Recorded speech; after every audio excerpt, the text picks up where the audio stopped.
خدا نخواستہ جی S P plus سے پاکستان نکلتا ہے یا کوالیفائی نہیں کر پاتا تو یہ ساری ذمہ داری جو ہیں وفاق کی جعلی حکومت پر ہی آئے گی، کیونکہ ان کی غلط پالیسیز کی وجہ سے پاکستان دن بدن جو ہیں وہ نیچے جا رہا ہے اور تباہی کی طرف جا رہا ہے، لیکن ان کو فکر ہی نہیں ہے۔ جو ان کو لائے ہیں ان کو بھی کوئی فکر نہیں ہے، کیونکہ وہ صرف اور صرف جو ہیں بغض عمران خان میں، عمران خان صاحب کے ساتھ نفرت میں اتنے پاگل ہو چکے ہیں کہ ان کو یہ دکھائی نہیں دے رہا کہ پاکستان میں کیا چل رہا ہے، ان کو یہ دکھائی نہیں دے رہا کہ پاکستانی عوام چاہتی کیا ہے۔ پاکستانی عوام ان کے چہرے بھی نہیں دیکھنا چاہتی، ووٹ تو دور کی بات ہے، ان کے سامنے بھی نہیں آنا چاہتی پاکستانی عوام۔ تو اگر پاکستانی قوم ان کو نہیں چاہتی اور ان کو زبردستی مسلط کیا گیا ہے، اور پھر جو ہے تمام چیزوں کو رونتے ہوئے، جمہوریت کو رونتے ہوئے، فریڈم آف سپیچ کو رونتے ہوئے، جو ہمارے احتجاج آئینی اور قانونی حق ہیں وہ ہو، ان پر گولیاں چلا کر اس کو رونتے ہوئے، ہیومن رائٹس کی وائلیشن کرتے ہوئے، جو کرپشن ہے وہ کرتے ہوئے، 5300 ارب روپے کی کرپشن انٹرنیشنل رپورٹس میں ہیں، آئی ایم ایف کی رپورٹس میں ہیں، ہم نہیں کہہ رہے ہیں، وہ کہہ رہے ہیں۔ یہ تو ذمہ داری پھر ساری ان پر آئے گی، پاکستان تحریک انصاف پر نہیں آئے گی۔ ہم تو ابھی بھی کہتے ہیں کہ ہوش کے ناخن لے اور سدھر جائیں۔ دوسرا، خیبر پختونخوا میں جو بھی پوسٹنگ ٹرانسفر ہوتی ہے تو میرا صبح میری مرضی۔ اچھا جی، یہ سوال گرفتاری کے حوالے سے وزیر اعلیٰ صاحب جو ملک بھر میں ایک نکاح جاری ہے، خاص کر اسلام آباد میں حد سے زیادہ یہ چیز ہو رہی ہے۔ اچھا، یہ صرف اسلام آباد میں نہیں، یہ ملک بھر میں ہو رہی ہے اور اس کی ہم شدید الفاظ میں مذمت کرتے ہیں۔ جب عمران خان صاحب کو 9 مئی کو اریسٹ کیا گیا، اس کے بعد بھی ان کا یہی رویہ تھا پختونوں کے ساتھ۔ جب میں لاہور گیا، لاہور سے واپس آیا تو پورے پنجاب میں بھی پختونوں کے ساتھ یہ رویہ رکھا گیا۔ جب میں سندھ گیا تو کراچی میں بھی پختونوں کے ساتھ یہ رویہ رکھا گیا۔ تو یہ جو جعلی حکومت ہے وفاق کی، اور اس کو لانے والے جو ایک مائنڈ سیٹ ہے، جو ہمیشہ سے پختونوں سے تعصب رکھتے ہیں، جو ہمیشہ سے پختونوں کو محروم رکھنا چاہتے ہیں، یہ ان کی ہی پالیسی ہیں، اور ان کی اس پالیسی سے نفرتیں بڑھیں گی۔ ان کی ان پالیسی سے جو یہ مسلسل اپنائے ہوئے ہیں، اس سے جو ہے لوگوں میں تفریق آئے گا، اس سے ان سے نفرت مزید زیادہ ہوگی، اور اس سے جو ہے پاکستان کو نقصان ہوگا۔ تو ان کو ہوش کے ناخن لینے چاہیے اور اس طرح کا کوئی بھی قدم نہیں اٹھانا چاہیے جس سے پاکستان تقسیم ہو۔ سوال یہ بتائیے گا، جو بیٹے ہیں صاحبزادے عمران خان صاحب کے، قاسم خان صاحب، آپ نے ویڈیو بھی دکھا دیا، آپ نے بتایا کہ یہ اے آئی جنریٹڈ تھا، یہ فیک ویڈیو تھا، لیکن کچھ سوشل میڈیا پہ تصویریں وائرل ہوئی ہیں قاسم خان صاحب کی، جو کہ عمران خان صاحب کے بیٹے ہیں، وہ نسیم بلوچ صاحب کے ساتھ دیکھے گئے ہیں، وہ کردار جو پاکستان کے شدید مخالف رہے ہیں۔ آپ ان کرداروں کے ساتھ عمران خان صاحب کے بیٹوں کی قربت کو کیسے دیکھتے ہیں سر؟ جی دیکھیں، سب سے پہلے تو آپ نے جو باتیں کی اس میں سے ایک بھی میں نے نہیں کی، پتہ نہیں آپ کو واٹس ایپ پر کس کا میسج آیا۔ دوسرا جو ہے، جو آپ کہہ رہے ہیں کہ عمران خان صاحب کے صاحبزادے، تو ایک ایونٹ میں جو ہیں تمام لوگ ان آفیشلی یا انفارملی کوئی بھی آ سکتا ہے، مل سکتا ہے، لیکن آفیشلی اگر آپ جائیں اور آپ کے پاسپورٹ پر یہ لکھا ہو کہ یہ پاسپورٹ اسرائیل کے علاوہ تمام ممالک کو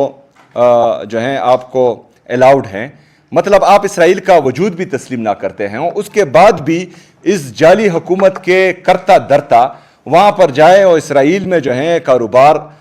کے مواقع ڈھونڈے اور آپ جو ہیں اپنے لیے وہاں سے جہاز خریدے، تو میرے خیال میں یہ سنگین جرم ہے اور یہ جرم نہیں ہونا چاہیے۔ دوسری بات یہ ہے کہ پاکستان میں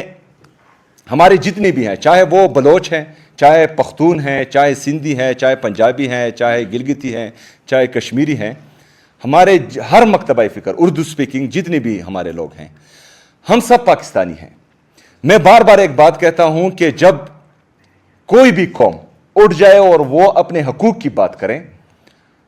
تو ان کو سننا چاہیے، ان کو سینے سے لگانا چاہیے، ان کو جو ہیں ان کے پیچھے ڈنڈے نہیں اٹھانے چاہیے، ان کے پیچھے بندوقیں نہیں اٹھانی چاہیے، کیونکہ جو تحریک حقوق کے لیے شروع ہوتی ہے اور ان کو حقوق نہ دیے جائے تو وہ پھر آزادی کی تحریکیں بن جاتی ہیں جو پاکستان کے لیے بھی نقصان دہ ہیں اور پاکستانی عوام کے لیے بھی نقصان دہ ہیں۔ ایک منٹ اس کے ساتھ ساتھ میں ایڈ کروں، آپ کو شاید مریم نواز سے دور کوشچن سے دور کی بات اگر کہیں دور سے بھی آپ کو نظر آئے، آپ اس طرح بیٹھ بھی نہیں سکتے جس طرح آپ کے پی کے سی ایم کے ساتھ بیٹھے ہوئے ہیں، ان سے یہ سوال ضرور کرنا کہ مریخ میں جب جندال آیا تھا بغیر ویزے کے جو سیلفیاں وہاں لے جا رہی تھی اس کے بارے میں اس کا کیا خیال ہے، یہ سوال ضرور۔ لاہور بھی کوئی آیا تھا۔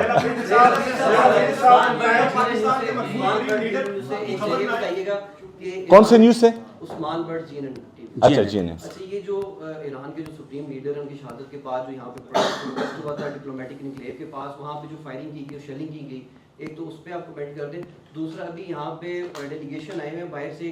پاکستان میں مذاکرات کہہ رہے ہیں کہ کیے جائیں گے کہ جو جنگ ہو رہی ہے ایران اسرائیل اور امریکہ کی، تو آپ کیا سمجھیں کہ ایران کو بچانے کے لیے کی جا رہی ہے، امریکہ کو صرف پیسے دیے جا رہے ہیں؟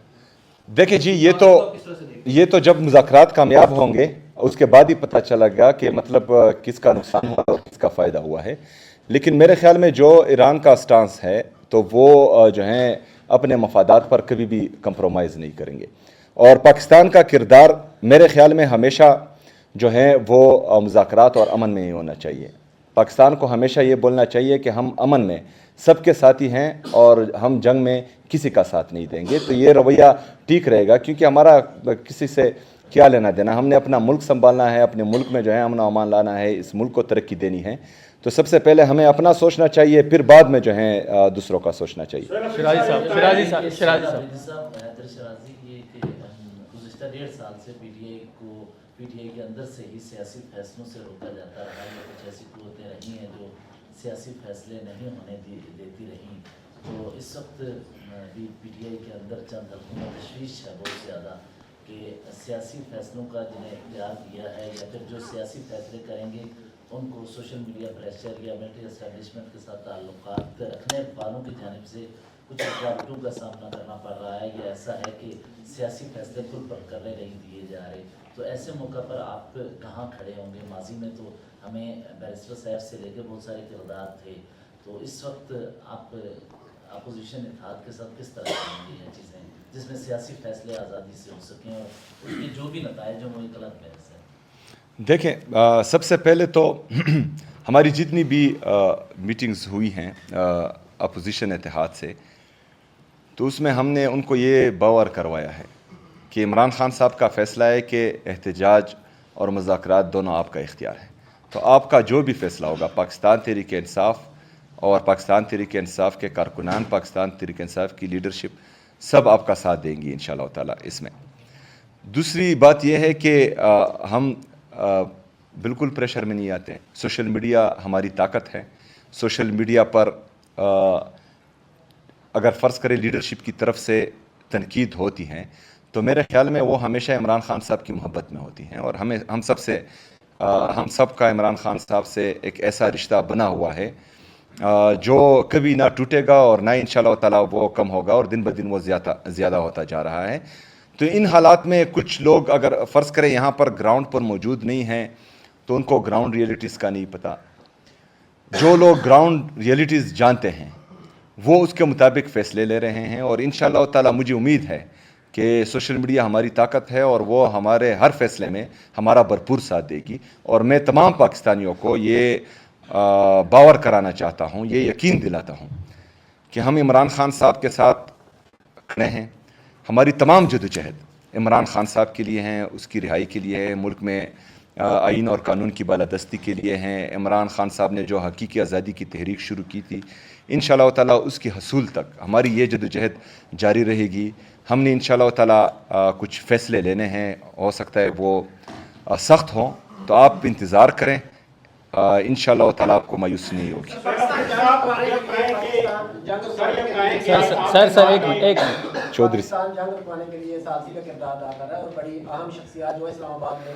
آ رہی ہیں، اگر یہ لمبا ہو جاتا ہے ثالثی کا کردار اور مہینہ 2 مہینے چلتا ہے تو کیا آپ تحریک مؤخر کریں گے یا پریشر ڈالنے کے لیے جلدی تحریک لے کے آئیں گے؟ دیکھیں، سب سے پہلے میں پچھلی دفعہ بھی